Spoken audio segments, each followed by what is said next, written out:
Don Jesús Castaño cría a Fidel, Carlos y Vicente con valores católicos y conservadores.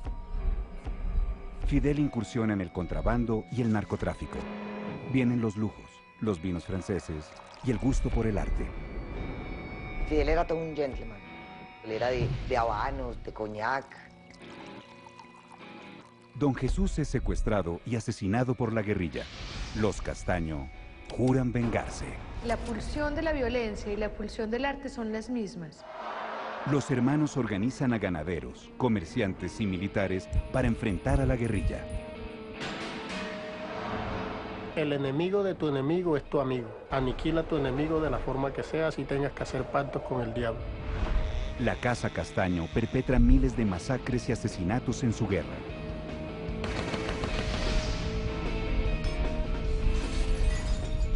Fidel muere y Carlos asume el mando. Usted piensa que está liberando a Colombia, pero el mundo lo está viendo como un criminal. Financiados por el narcotráfico, los Castaño expanden un ejército de más de 15.000 hombres. No midieron las consecuencias en la medida que ellos dejaban que los narcotraficantes cogieran demasiado poder en las autodefensas. En la cúspide de su poder, los hermanos se enfrentan y como Caín y Abel, uno mata al otro. Esta es su historia.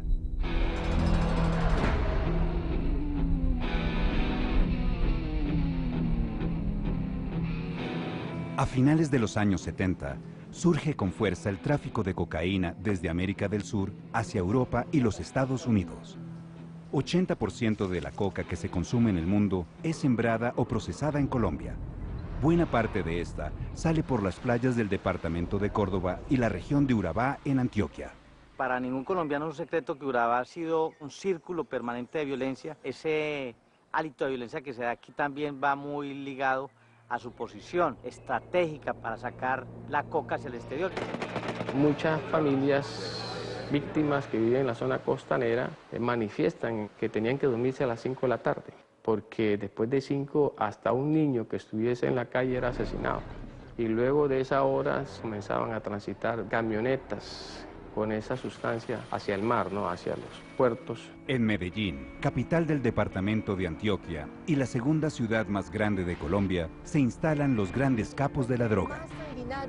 Jefes de un negocio de $3.000 millones al año. Medellín tiene como un quiebre en su historia por el fenómeno masivo de narcotráfico, especialmente de cocaína, asociado internacionalmente a la imagen de Pablo Escobar.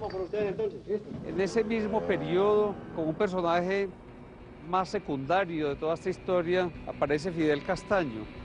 Fidel Castaño es una muestra de ese tipo de personajes que surgieron alrededor de una serie de negocios ilegales, llámense contrabando de esmeraldas, llámese los primeros vuelos que se hicieron de importación de pasta de coca desde Bolivia y Perú hacia Colombia para refinarla acá. Fidel Castaño, el mayor de 12 hermanos, regresa a su natal Amalfi, en Antioquia, después de varios años de haber peleado con su padre. Gracias a sus negocios, Fidel ahora viene con dinero y gustos sofisticados. Hubo un par de galerías que se dedicaron a contactar a los mafiosos, a los narcotraficantes, a los paramilitares con el arte. Yo creo que ninguno, a excepción de Fidel Castaño, logró entender el valor del arte. Y dicen que fue un mercader de arte muy importante en Europa. Fidel Castaño compra también tierra en el campo, donde el gobierno colombiano hace poca presencia y las guerrillas marxistas imparten su ley. En Córdoba y Urabá, la guerrilla más fuerte es el Ejército Popular de Liberación, EPL. Nosotros teníamos una franja política que llamaba el Partido Comunista de Colombia, marxista-leninista, y estaba el aparato militar que era el EPL. Inspirados en Mao Zedong, promueven la guerra campesina. Se fueron mezclando con la población campesina. En el día trabajaban, en la noche salían a hacer sus fechorías. Mi papá fue de las primeras víctimas y comenzaron a sembrar el terror. En los años 80, la guerrilla cobraba las extorsiones y los secuestros los cobraba en el mismo Café Tosca. Allá citaban a uno para llevar la plata y a uno iba como un corderito allá a arreglar con ellos, porque la ley no operaba. Algunos ganaderos comenzaron a reaccionar porque sus bienes se venían abajo y no tenían ni siquiera acceso a sus fincas. Entonces hubo una desvalorización de la tierra rural importante, entonces eso ofreció oportunidades a distintos grupos que estaban acumulando capital en negocios ilegales de invertir en tierra rural. Convertido en un gran terrateniente de la región de Córdoba, Fidel Castaño es víctima de otra guerrilla marxista. Las Fuerzas Armadas Revolucionarias de Colombia, FARC, secuestran a Jesús Castaño, su padre. Los guerrilleros hacen que Fidel pague 2 veces el rescate para luego asesinarlo. Fidel Castaño jura venganza. Fidel Castaño se volvió un hombre cuya esencia y la existencia misma parecía dedicada a la lucha contra las guerrillas. Comenzaron a organizar a los ganaderos y por lo tanto comenzaron a pedir cuotas, o más aún, los ganaderos libremente comenzaron a aportar para poder defenderse. En su hacienda de Las Tangas, Fidel Castaño organiza un grupo de 30 campesinos armados para defenderse de las guerrillas marxistas. Se les conoce como los tangueros. Fidel era catalogado el Rambo colombiano. Le peleaba a cualquier grupo, fuera él solo, fuera como fuera, él se metía a pelear. Y ahí fue donde él se ganó el apodo de Rambo. Ante la impotencia del gobierno colombiano para combatir a la guerrilla, la sed de venganza convierte a Fidel Castaño en líder de los primeros grupos de autodefensa o paramilitares. Y las autodefensas comenzaron a atacar los puntos principales dominados por la guerrilla. De allí entonces vinieron los asesinatos, vinieron las masacres, los desplazamientos. Paralelo a esto, Pablo Escobar, Rodríguez Gacha y varios narcotraficantes colombianos atacan también a la guerrilla. Fundan el MAS, Muerte a Secuestradores. Uno de los sicarios reclutados por Escobar es el menor de los Castaño, Carlos. Bueno, a Carlos lo conocí en septiembre de 1987. En la primera cita que tuvimos, yo la pasé muy bien. El tipo resultó ser muy culto, muy caballeroso, tenía un sentido del humor bien bueno. Carlos, cuando las cosas no se hacían a su modo, empezaba a exasperarse y a gritar. En cambio, Fidel era un tipo tranquilo, pausado. Esperaba que Carlos como que se le bajara la temperatura. Y ahí sí le decía, las cosas son así, por esto y esto. Mientras viven una vida de lujos en Medellín, en el campo, los dos hermanos se dedican a exterminar a la guerrilla. Aquí no hubo nunca combates. Lo que hicieron los paramilitares fue matar a quienes ellos creían eran aliados de la guerrilla. En el caso de las FARC, responsables del secuestro de don Jesús Castaño, los hermanos declaran la guerra a la Unión Patriótica, UP, partido político con el que la guerrilla marxista busca llegar al poder por la vía electoral. El surgimiento de la familia Castaño fue la masacre de Segovia, donde asesinaron aproximadamente unas 45, 46 personas, como en una retaliación, en un castigo contra la población, porque habían votado Unión Patriótica y habían elegido un alcalde de la Unión Patriótica. Los Castaño se proclaman admiradores de los métodos de defensa del pueblo judío. Asisten a un curso de entrenamiento que organiza el cartel de Medellín, dictado por el mercenario israelí Yair Klein. Rodríguez Gacha fue el primero que inició la guerra contra los de la UP. Trajo a un mercenario israelita para que les enseñara las técnicas de aniquilamiento en zonas urbanas. La Procuraduría de la época abre los primeros procesos por las matanzas paramilitares. Finales de la década del 80, siendo procurador general, lo que llaman el establecimiento no está de acuerdo con que se adelantaran esas investigaciones. Casi que decían que uno estaba limitando a personas que combatían la guerrilla. Ellos comenzaron en una lucha ventajosa contra la guerrilla porque ellos no experimentaban la persecución del ejército, del gobierno. Gracias a esa gente nosotros pudimos volver a la finca y pudimos trabajar y recuperar lo que teníamos y la región quedó prácticamente limpia. Rápido combatiente, rápido combatiente. Entrenados por mercenarios israelíes a comienzos de los 90, Fidel y Carlos Castaño son símbolo de la lucha contra las guerrillas en la región de Córdoba y Urabá, al norte de Colombia. Ellos introdujeron una serie de innovaciones, entre comillas, sobre cómo contener a la guerrilla o tratar de hacer que retrocediera. Dos modalidades fueron las masacres y el asesinato selectivo. Sus éxitos militares comenzaron también a generar confianza. Diríamos que se normalizó un poco todo el comercio ganadero y los demás comercios. En 1991, el Ejército Popular de Liberación, EPL, se desmoviliza, deja las armas. En un gesto recíproco, la Casa Castaño desmoviliza 300 paramilitares y entrega 500 fusiles. Fidel Castaño crea la Fundación para la Paz de Córdoba, Funpascor, y reparte 15.000 hectáreas de tierra que había usurpado durante la guerra. Funpascor es un proyecto auspiciado por las autodefensas que busca reconciliar con esa sociedad civil que ellos golpearon. Tratan como de enmendar los graves errores que habían cometido con homicidios, violaciones, etc. Por otro lado, el capo de capos, Pablo Escobar, jefe del cartel de Medellín, negocia con el gobierno colombiano para no ser extraditado a Estados Unidos. Es recluido en una prisión hecha a su medida, la cárcel de la Catedral, donde vive rodeado de lujos y maneja los hilos de su negocio. Desde el surgimiento como capo, siempre asesinó a su gente cercana y a sus amigos para quedarse con sus riquezas y sus propiedades y ratificar su hegemonía. Estando en la Catedral, Escobar asesina a martillazos a sus antiguos socios, los Galeano. Ya en malos términos con Fidel y Carlos Castaño, Pablo Escobar envía 2 kilos de coca en un barco de propiedad de Vicente Castaño para hacerlo caer ante las autoridades. Los hermanos tienen un nuevo enemigo declarado. Al que Escobar daba la orden de matarlo no tenía mucho chance de sobrevivir. Y ellos sabían que de la única forma que iban a sobrevivir era armando un grupo y contraatacando a Escobar. Ese grupo fue llamado Los Pepes, perseguidos por Pablo Escobar. Cuando el enemigo que se enfrenta solo sabe disparar balas, es muy difícil que con razones podamos entonces convencerlos, hacerlos entrar a razón. Ante su posible traslado a una prisión militar, Escobar escapa de la Catedral. Los Castaños saben que la guerra no tiene reversa.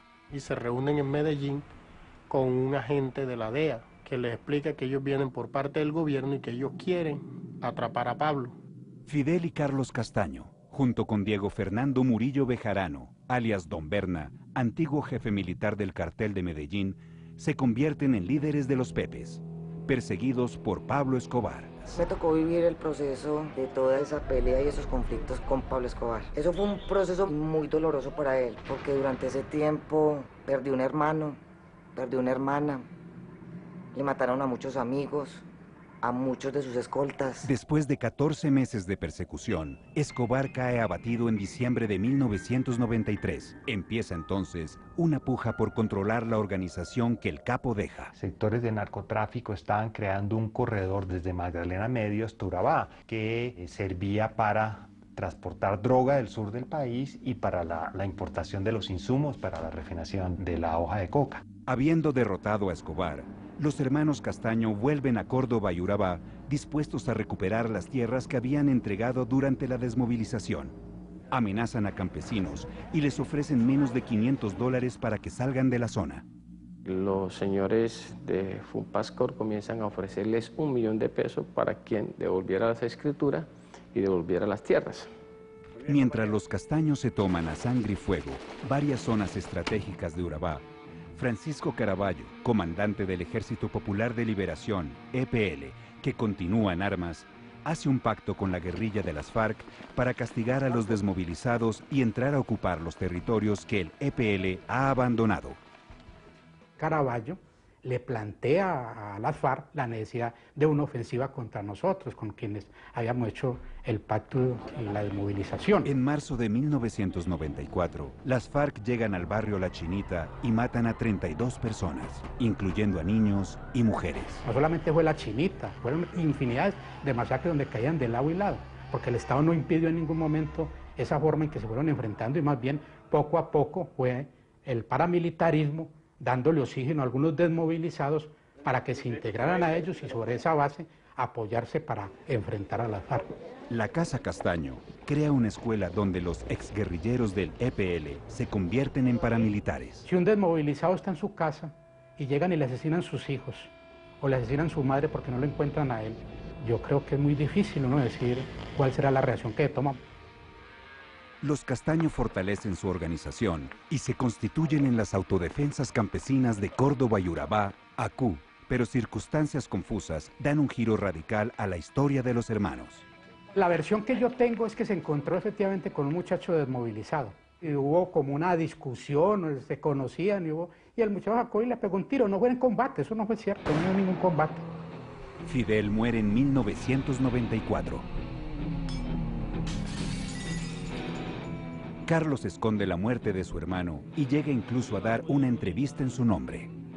Me imagino que de pronto Carlos pensó que si contaba que Fidel estaba muerto, pues ya se iba a acabar ese mito, ya se iba a acabar esa leyenda, esa creencia que todo el mundo lo veía como un salvador porque combatía la guerrilla. Carlos era bien explosivo, pero a partir de la muerte de Fidel se volvió peor. Por todo se enojaba, un temperamento totalmente irascible, comenzó a beber mucho. Mucho. Y el odio tan horrible que sentía por sus enemigos se incrementó hasta, creo que al tope máximo. Que me juzgue el mundo por guerrerista, pero no soy guerrerista.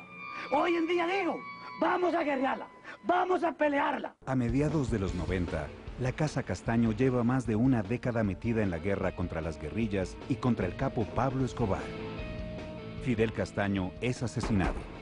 A los 29 años, Carlos, su hermano menor, asume el mando del grupo de autodefensa. La autodefensa está para defenderse y para defender el interés de las personas honestas en Colombia, no solamente de la guerrilla, sino también de algunos personajes apátridas que se les olvida que aquí hay una nación que defender.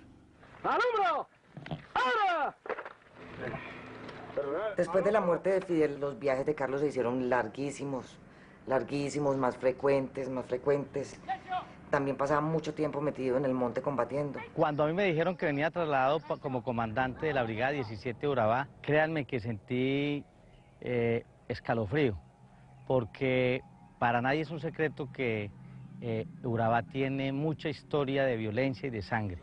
En 1995, en la zona que hoy cubre el General Giraldo, una vez más, la Casa Castaño hace contactos con campesinos que buscan enfrentar esta nueva ofensiva de la guerrilla de las FARC en la zona. Yo entro a las autodefensas de Córdoba y Urabá a finales de 1995.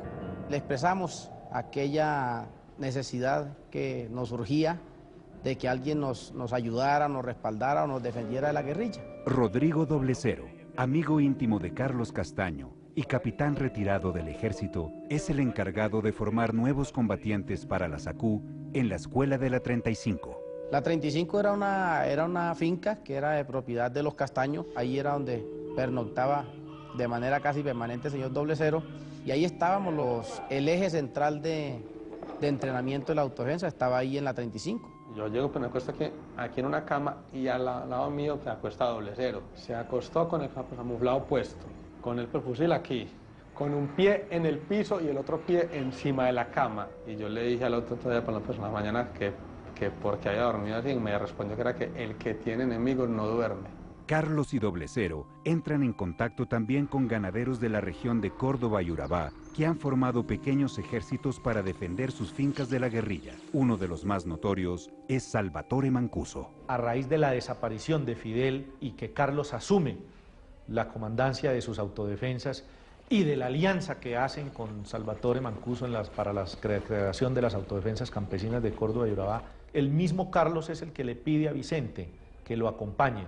En 1995, el gobierno colombiano, en cabeza del presidente Ernesto Samper, autoriza a las cooperativas de seguridad convivir. Por medio de ellas, comerciantes y ganaderos monitorean la seguridad de las regiones en colaboración con las fuerzas militares. Sectores económicos en las regiones que empezaron a colaborar más cercanamente fueron personas muy unidas, muy ligadas con el narcotráfico. Entonces era una cosa paradójica porque delincuentes en colaboración con fuerzas militares y fuerzas de policía creando orden y seguridad en distintas regiones del país. Yo era suboficial del ejército. Nosotros nos decían, usted va a patrullar con unos primos, que en ese tiempo le decíamos los primos, a los de las AUC, y nosotros salíamos 100 soldados y ellos iban 50, 60 paramilitares a recuperar zonas. Paramilitares entraban a la Brigada 17 uniformados y armados y nunca se les dijo nada.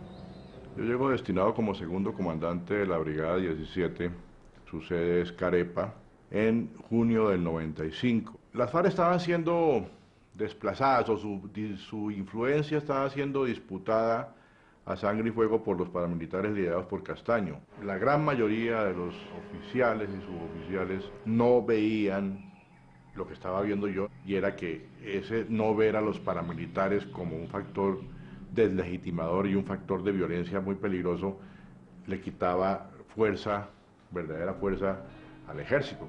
El llamado bloque bananero, conformado por la Casa Castaño, cobra la vida de más de 8.000 personas y recibe financiación de las grandes multinacionales del banano. Chiquita Brand, empresas, la empresa norteamericana, han confesado ya ellos ante la justicia norteamericana que daban 3 centavos de dólar por caja exportada. Pues estamos hablando de 13.5 millones de dólares.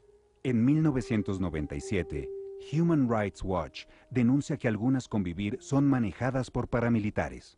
Varias licencias son revocadas. Han habido muchas indicaciones por algunas violaciones a los derechos humanos por parte de algunos de nuestros hombres. Eso no hay que ocultarlo. Yo creo que hay momentos en la guerra en que el poder del fusil se impone sobre las ideas, desafortunadamente. Además de Urabá, cientos de grupos de autodefensa se han conformado a lo largo y ancho de Colombia. Carlos y Vicente Castaño planean su siguiente estrategia. Carlos Castaño en el 96 me contó de que tenía un proyecto ambicioso y era convocar a todos los demás grupos de autodefensa de todo el país para ver si se conformaba un grupo nacional que se llamaría Autodefensas Unidas de Colombia. Las autodefensas desde el Putumayo hasta la Guajira, desde Tumaco las autodefensas hasta la Arauca hoy, bajo una sola bandera. Las Autodefensas Unidas de Colombia, por Colombia. Después de una violenta ofensiva paramilitar en Córdoba y Urabá, en 1997, los hermanos Carlos y Vicente Castaño conforman las Autodefensas Unidas de Colombia, AUC. Deciden incursionar en el sur de Colombia, fortín de las FARC. Su primer objetivo, la población de Mapiripán. 140 paramilitares parten en 2 aviones desde la región de Urabá. Miembros de las fuerzas militares y autoridades aeronáuticas se encargan de encubrirlos.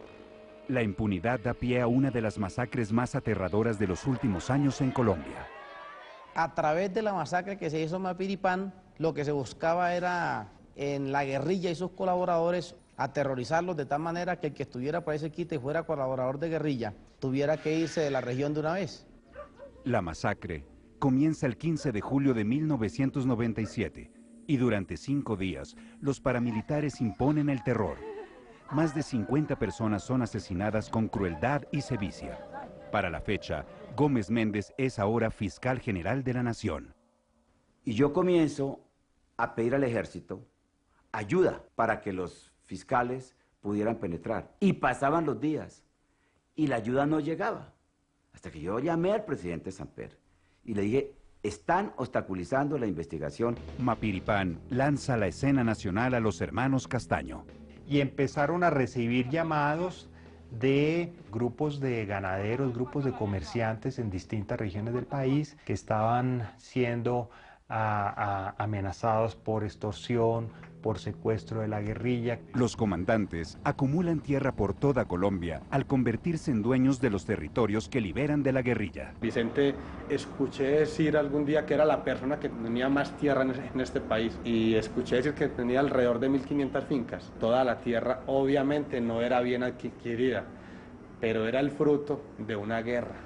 Así se llama eso, botín de guerra. Las zonas retomadas por las AUC cuentan con laboratorios y cultivos de coca que antes manejaba la guerrilla. Es entonces cuando narcotraficantes empiezan a comprar franquicias paramilitares. Compraba la gente a 25 millones de pesos cada hombre armado y equipado, y compraba la zona donde estaba. Por 25 millones de pesos por hombre, unos $15.000 de la época, Vicente Castaño vende franquicias. Decenas de narcotraficantes se convierten en comandantes de bloques paramilitares. El negocio enriquece a las AUC, pero afecta la unidad de la organización. Carlos Castaño, por su parte, sale a la luz pública. Un día en El Colombiano, en la carta del lector, aparece una nota firmada por Castaño, un correo muy chiquitito, ¿no? Donde él decía algo así como que él escucha que acusan a las autodefensas de crímenes horrendos. Entonces él pone una dirección de correo y dice que si alguien le demuestra que eso realmente es así, él dice algo así como que estoy dispuesto a renunciar, a dejar todo, a dedicarme a otra cosa. Y yo le mandé un email. Y la pregunta básica era esta: señor Castaño, ¿usted no mide el costo humanitario de las acciones que hacen? Carlos Castaño lanza una campaña mediática que incluye entrevistas a canales de televisión y a medios impresos, el lanzamiento de su página de internet colombialibre.org e incluso la publicación de su biografía autorizada. Aunque la gente pensaba que el jefe máximo era Carlos Castaño, que era el que daba la cara al país, pero el verdadero jefe de la autodefensa era Vicente Castaño. Después de decenas de correos electrónicos, Carlos Castaño pide a Juan Rubini, profesor de geopolítica venido de Argentina, una sesión personal. Cuando me ve entrar, avanza hacia mí y me extiende la mano. Me dice, es el profesor Rubini, es un hombre de la academia, y nos va a explicar cómo ven desde el exterior la guerra en Colombia, el conflicto en Colombia. Bueno. Entonces él de alguna forma quería entender el mundo para que el mundo lo entendiera a él, pero el mundo no daba ningún paso para él entenderlo. El presidente Pastrana fracasa en su intento de paz con la guerrilla de las FARC. Carlos Castaño se reafirma en su posición de derrotar a la guerrilla con las armas. Si la guerrilla sigue burlándose del país y el gobierno sigue entregando a la nación, ¿cómo vamos a pretender quedarnos quietos? Colombia se prepara para nuevas elecciones y con bloques paramilitares controlando más de la mitad del país, la Casa Castaño decide extender su influencia a la política. Llegaron las elecciones y dijeron, bueno, ¿cómo vamos a consolidar esta influencia territorial militar que tenemos? ¿Cómo vamos a consolidar esto en términos institucionales políticos? Ya hubo zonas donde determinado partido no podía entrar, donde nombraban a los alcaldes propuestos por las autodefensas. Comenzaron las campañas para el Congreso de la República 2002-2006. Y fue así entonces cuando tuve el primer contacto directo con un jefe de las autodefensas, conocí a Ernesto Báez. Le decía a los campesinos que tenían que estar atentos a los presupuestos municipales, que las regiones donde ellos tenían dominio político y militar tenían que ser regiones muy ordenadas, y la gente se apasionaba, con vivas y aplausos. Saqué una libretica que tenía en un bolsillo de un pantalón y dije, esta es mi plataforma para lanzarme al Congreso. A punta de masacres y violaciones a los derechos humanos, en menos de 10 años, Carlos y Vicente Castaño han sacado a la guerrilla de regiones que dominaron por años. Su objetivo ahora es tomarse el Congreso de Colombia. Así es que en el momento en que el gobierno colombiano considere conveniente que debemos escucharlo y que nos escuchen, ahí estamos prestos a eso. En el año 2002, Carlos y Vicente Castaño, al igual que decenas de comandantes paramilitares, han hecho alianzas con políticos de varias regiones para llevar su poder armado al Congreso de Colombia. Comienza la etapa de la parapolítica. Llego yo al Congreso de la República, a mi posesión, el 20 de julio del 2002. Y con muchas suspicacias de muchos políticos que sabían que de algún modo Rocío Arias encarnaba ese pensamiento político de las autodefensas, decían, bueno, llegó una para acá al Congreso. Igual que Rocío Arias, más de 40% de los senadores y representantes del Congreso de Colombia tienen vínculos con las AUC. A la presidencia llega Álvaro Uribe Vélez, quien fuera gobernador de Antioquia durante la llamada pacificación de Urabá. Algunos jefes, sobre todo Carlos Castaños y Salvatore Mancuso, habían manifestado el deseo de entrar en diálogos con el gobierno de cara a una desmovilización. El presidente Uribe, con su seguridad democrática, había tomado las riendas del país y que ellos estaban convencidos que iba realmente a buscar solucionar este problema de la guerrilla. Las autodefensas en Colombia somos un caso excepcional de antisubversión civil en Latinoamérica. En el 2001, Carlos Castaño se casa con una joven perteneciente a una conocida familia de Córdoba, Kenia Gómez. Decidido a empezar una nueva vida, el 17 de octubre de 2002, Carlos Castaño lanza un comunicado a los jefes paramilitares. Es hora de que las AUC negocien una desmovilización con el gobierno de Colombia. Yo llegué al Congreso de la República, quiero entrar a la Comisión de Paz porque yo voy a promover, voy a lograr que haya un acercamiento entre la Organización Armada y Legal Autodefensa y entre el Gobierno Nacional. El presidente Álvaro Uribe designa a Luis Carlos Restrepo, comisionado de paz, como negociador por el gobierno. Se inauguran los diálogos de Ralito en la pequeña población de Córdoba, fortín de las AUC. 925 miembros de las históricas autodefensas de Córdoba dejan hoy las armas. Quien logra unificar el proyecto paramilitar en un bloque sólido, incluso con clara opción de incidir por la vía institucional y democrática en el país, es Ralito. Hoy venimos 30 congresistas a conversar con ustedes, conocerlo con toda la sinceridad. ¿Cuál es el pensamiento que tienen ustedes con respecto al gobierno? En Ralito es donde se unifican, y se unifican alrededor de los grandes capos del paramilitarismo. Los capos del narcotráfico que han comprado franquicias paramilitares son ahora miembros del Estado Mayor Negociador. Carlos Castaño era uno de los que decía que primero se tenía que llegar a un acuerdo con el gobierno de los Estados Unidos, como prediciendo una futura y posible extradición de todos los jefes paras. Si hay sensatez por parte del gobierno norteamericano y el gobierno colombiano, y si los narcos todos quieren irse en desfile hacia Norteamérica a rendir cuentas, que lo reciban allá. Todos los que se volcaran al narcotráfico iban a ser pedidos por Estados Unidos. Y todos los demás que no se hubieran sumado al narcotráfico a la Corte Penal Internacional. Entonces no había salida para la autodefensa. En Ralito, Castaño pone a prueba las lealtades de los comandantes de los distintos bloques paramilitares. Él sentía que había un grupo de comandantes que siempre fue muy fiel a él, ¿no es cierto? Doble Cero era uno de ellos, pero había otros también. A los otros no es que no los viera como autodefensas, pero los veía como que estaban demasiado presionados por quienes ponían el dinero. Efectivamente, uno percibía en ellos una gran desconfianza. O sea, no todos tenían claro la decisión de desmovilizarse. Y creo que no todos querían. Porque lo cierto es que hoy entregamos las armas, pero el pensamiento y las ideas no se desmovilizarán jamás. A medida que avanzan las negociaciones, la tensión entre Carlos Castaño y los comandantes influenciados por el narcotráfico aumentan. Carlos hace un intento por sacarlos del proceso con el gobierno. Carlos Castaño no compartió que se dieran unas negociaciones donde estuvieran algunos jefes paramilitares. Castaño dijo, si vamos a negociar, negociamos, pero sin esa gente.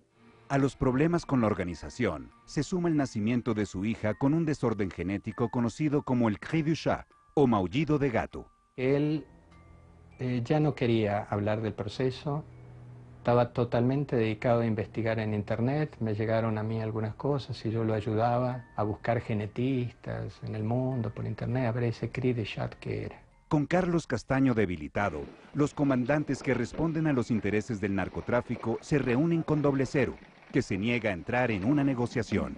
Cuando le proponen a Doble Cero que se desmovilice, que ellos habían hablado ya con todos los comandantes y que habían llegado a la conclusión de que iban a negociar con el Estado. Desde el primer momento que le dijeron eso, él siempre respondió que no. Él dijo que él, mientras existiera la guerrilla, él peleaba. Yo no me voy a desmovilizar porque es que ellos lo que quieren es legalizar sus arcas. Ante la negativa de Doble Cero, el Estado Mayor de las AUC decide exterminar al bloque Metro que él comanda. En cabeza de la operación está Don Berna, antiguo aliado de Carlos y Fidel en Los Pepes. En estos momentos las AUC están lanzando una ofensiva final. Pareciera que algún plazo se les está acabando, pareciera que tuvieran el tiempo contado. Se hablaban por radio y le decían al comandante militar de Doble Cero, señor, yo estoy aquí al frente, a mí me da mucha berraquera esto, pero yo estoy recibiendo órdenes. Eran los mismos amigos que se estaban matando y se hablaban pues por el radio y se pedían permiso para recoger los muertos que quedaban porque la matazón fue impresionante. Don Berna y otros jefes paramilitares le cierran además las puertas a Carlos dentro de la negociación. Nosotros entramos en la negociación si Carlos Castaño sale. Y efectivamente salió y se conformó el Estado Mayor Negociador y ahí no estaba Carlos Castaño. Desesperado, Carlos le escribe a su hermano para que las AUC no pierdan el norte en su lucha contra la guerrilla. Los narcotraficantes envían un cargamento con droga marcado con el nombre de Vicente Castaño y hacen que éste caiga ante las autoridades para inculparlo por narcotráfico. Ahora lo tienen de su lado. Vicente le da la espalda a Carlos. Rodrigo Doblecero es derrotado y huye a Panamá. Carlos Castaño se recluye en el Urabá, pero los dos amigos mantienen comunicación. Rodrigo Doblecero logra tener un infiltrado que estaba al pie de Vicente Castaño, que era el jefe de seguridad. Entonces, la idea que tenían ellos era, cuando hicieran una reunión entre Vicente, Don Berna, y los que estuvieran de más eran ganancia, los asesinara.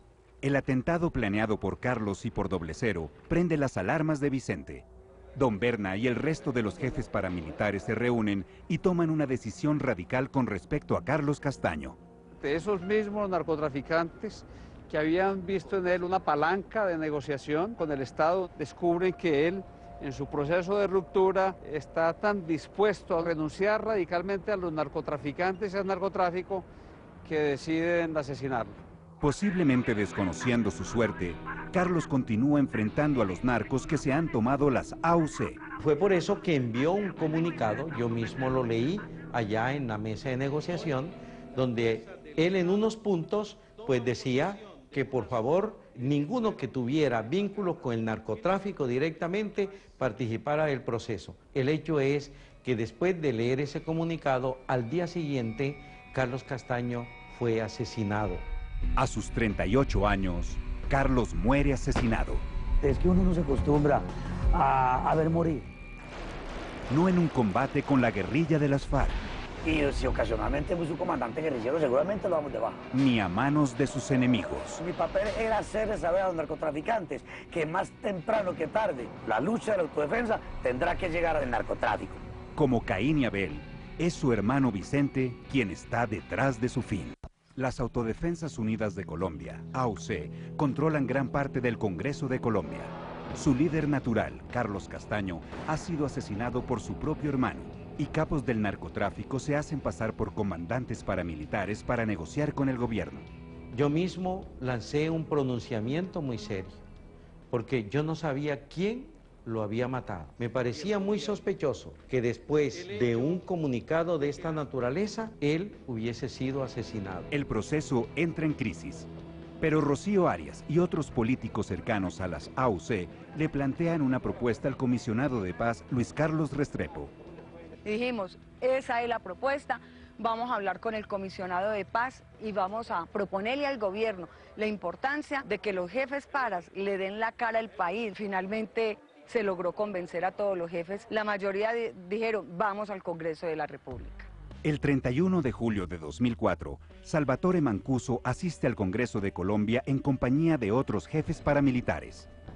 Piden penas no mayores de 8 años en cárceles agrícolas y se comprometen a reparar a las víctimas que afectaron. Es claro que los que actuamos en legítima defensa al servicio de la patria debemos tener un trato justo. El proceso avanza a regañadientes. Hubo momentos en que Salvatore Mancuso se levantó de la mesa golpeándola.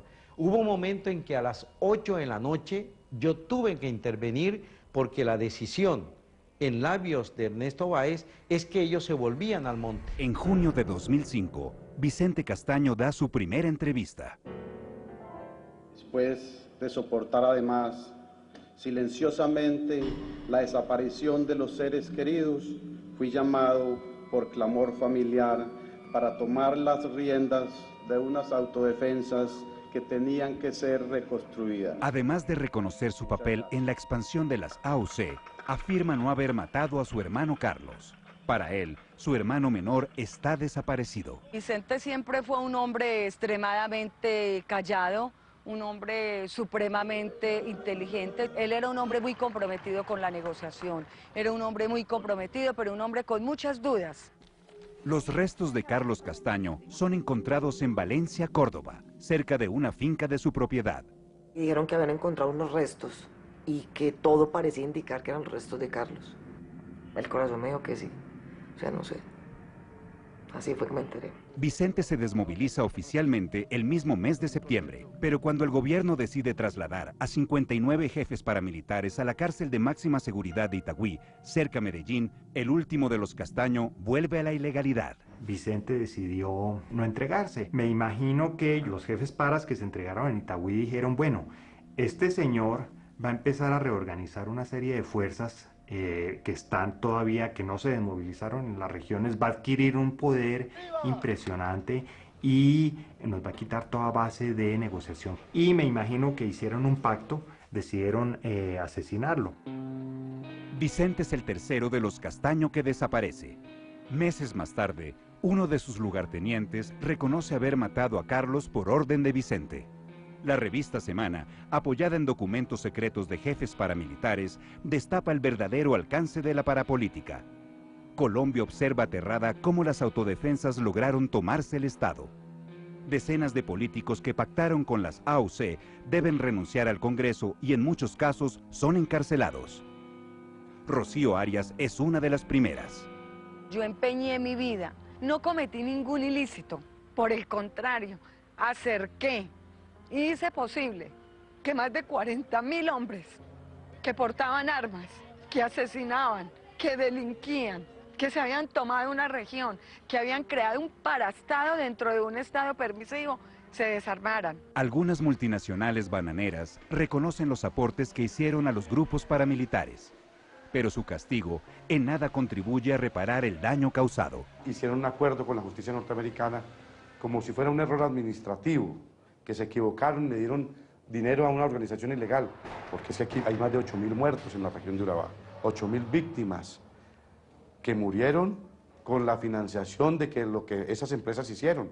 En mayo de 2008, el gobierno de Uribe extradita 14 comandantes paramilitares para ser juzgados por narcotráfico en Estados Unidos. Esta madrugada fue extraditado un grupo de ciudadanos porque algunos de ellos habían reincidido en el delito después de su sometimiento a la ley de justicia y paz. Otros no cooperaban debidamente con la justicia y todos incumplían con la reparación de las víctimas al ocultar bienes o demorar su entrega. Con los comandantes se va la verdad sobre sus crímenes. El país tiene que conocer toda la verdad para poder salir de eso. Y toda la verdad supone quiénes financiaron el paramilitarismo, quiénes desde la fuerza pública fueron sus cómplices.